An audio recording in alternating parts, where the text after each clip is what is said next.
উল্টো ক্যাপে ড্যাশিং লুকে টিম বয়ের সালামের জবাব দিলেন দারুণভাবে। ব্যাট প্যাচ কাটিয়ে লিটন দাস ফিরেছেন চিলমুড়ে ট্রফি নিয়ে। এক কথায় লিডিং ফ্রম দ্য ফ্রন্ট।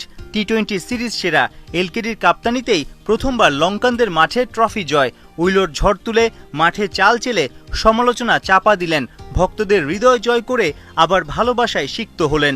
নেতা লিটনে মুগ্ধ tiger team management. It was not easy for him. ও যেভাবে লিডিং ইনটু দ্য সিরিজ আসছিল, ব্যাট প্যাচ একটা যাচ্ছিল, প্লাস আমরা জানি যে আমাদের ব্যাট প্যাচ গেলে, যেহেতু আমরা বাংলাদেশে সবাই খুব ইমোশনাল, তো আমরাও সোশ্যাল মিডিয়া বলেন বেশি ট্রোল করা হয়। সো ওই দিক থেকে একটা পার্সোনালিটি ওইভাবে করে ব্যাক করা প্লাস লিড করা টিমরা, ইট ওয়াজ এ ফ্যান্টাস্টিক রোল। ও নিজে ক্যারেক্টার শো করেছে এবং ওর যে ফর্মটা ধরছে আশা করি এবং দোয়া করবো যেন ধরে রাখতে পারে। 35 দিনের লম্বা ট্যুর শেষে দেশে ফিরে হাসি মাখা মুখ। একটা টেস্ট ড্র, একটা ওয়ানডে জয়। ব্যাটিং ব্যর্থতা নিয়ে আলোচনা হয়েছে বেশ। সব ভুলিয়ে দিয়েছে টি-20-র পারফরমেন্স। ছোট ফরম্যাটে ছিল টানা 6 হার। হোঁচট খেয়ে শক্ত হয়ে ঘুরে দাঁড়িয়ে কাউন্টার পাঞ্চ করে সফল team Bangladesh. All this credit goes to all of them. এবং যেভাবে মেনটেন করেছে ডিউরিং দ্য টাফ পিরিয়ড। মানুষের ক্যারেক্টার আসলে শো হয় যখন পিরিয়ডটা খারাপ যায়, তো ওইটার পর থেকে বাউন্স ব্যাক করাটা which shows that we are in a right path. অনেক মোটিভেটেড। এই ধরনের victory is always important for a team, specially যেই পিরিয়ডে আমরা যাচ্ছিলাম।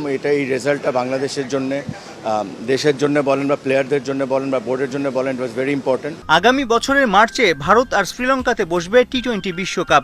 লঙ্কানদের মাঠে এমন সুখস্মৃতি, দুর্দান্ত পারফরমেন্স নিশ্চয়ই চাঙ্গা রাখবে টিম বাংলাদেশকে। দিন দুয়েক পরেই মিরপুরে নতুন অ্যাসাইনমেন্ট। মে মাসে লাহোরে হোয়াইট ওয়াশ হওয়া লিটনরা কি মিরপুরে তেমন তেতো স্বাদ পাকিস্তানিদের দিতে পারবে? সবচেয়ে ইম্পর্টেন্ট হলো যে আমরা যেটা আপনি কিছুক্ষণ আগে বললাম যে আমাদের কনসিস্টেন্ট হওয়াটা খুব দরকার। মানে আমরা এই সিরিজ জিতছি, উই শুড নট বি, মানে আমাদের ইমোশনটা অত হাইও যাওয়ার দরকার নেই। It has to be balance. ওই হিসাবেই আমরা এগোচ্ছি। যেভাবে কথাবার্তা আমাদের ওই 30 জনের পরিবার, যেটা আমাদের ফ্যামিলি যেটা আমরা বলি, ওইটার মধ্যে যে আলাপ আলোচনা হয় আমরা গ্র্যাজুয়ালি কীভাবে ইমপ্রুভ করতে পারবো, এভরিডে কীভাবে ইমপ্রুভ করতে পারবো, প্রত্যেকটা প্র্যাকটিস সেশন থেকে শুরু করে প্রত্যেকটা ম্যাচে।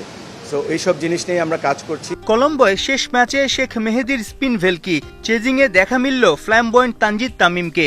বাংলার ছোট ফরম্যাটের দলে পারফর্মার বাড়ছে। 22 গজে ধারাবাহিক হলেই ওদের পিঠে লাগবে বড় তারকার tag. He is a fantastic player. Not only him, there are lot of great prospects. এটা আমাদের তাদের উপর একটু বিশ্বাস রাখতে হবে এবং we have to support them. It's very important যে এই প্লেয়ারগুলোও যেন একটু স্পটলাইট পায়। স্পটলাইট পাইলে কিন্তু তারা নিজেকে স্পেশাল মনে করবে এবং then we will have a superstar. বিশ্রামের ফুরসত নাই। রবিবার থেকেই মিরপুরে শুরু পাকিস্তানের বিপক্ষে 3 ম্যাচের টি-20 সিরিজ। সাইফুল রূপক, 71।